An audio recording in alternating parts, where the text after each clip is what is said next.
dose d'économie.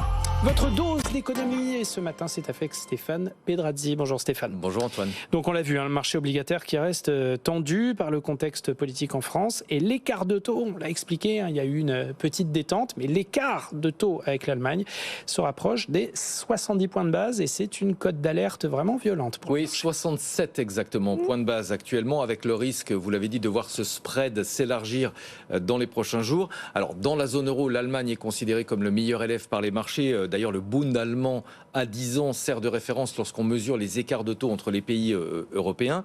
La France, elle, est considérée par les marchés comme étant un peu plus risquée, mais sans excès, pour plein de raisons, notamment le niveau d'endettement, mais aussi le niveau de dépenses publiques et la politique budgétaire au sens large. Malgré tout, l'écart de taux entre la France et l'Allemagne est toujours resté dans une fourchette entre, on va dire, 20 et 40 points de base sur les taux à 10 ans. Donc 67 aujourd'hui, on est largement au-dessus des niveaux, on va dire, habituels.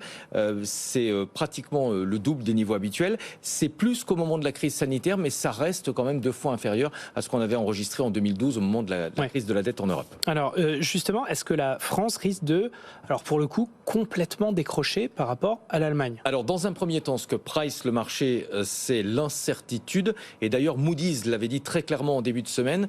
Selon l'agence de notation, le parti qui sera vainqueur des élections législatives dans quelques semaines n'aura probablement pas de majorité absolue, ce qui va donc rajouter de l'incertitude et donc un risque de crédit.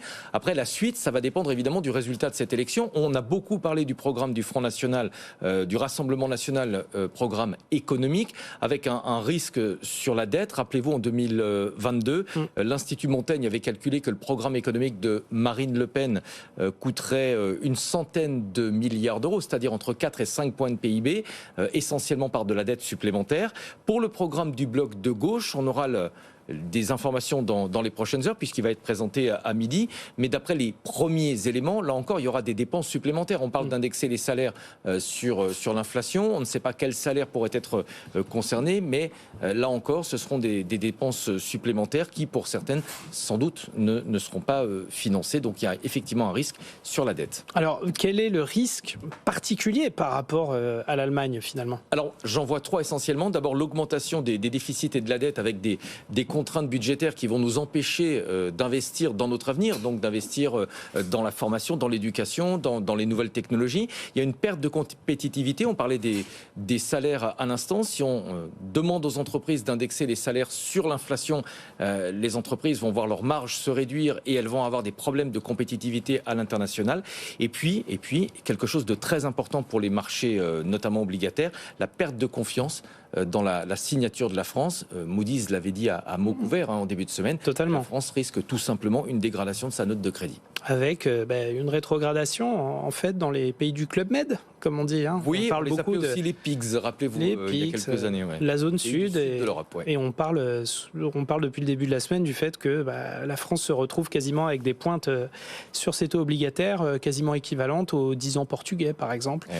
Et il ne faut pas oublier que la Grèce, vous avez regardé à combien est la Grèce?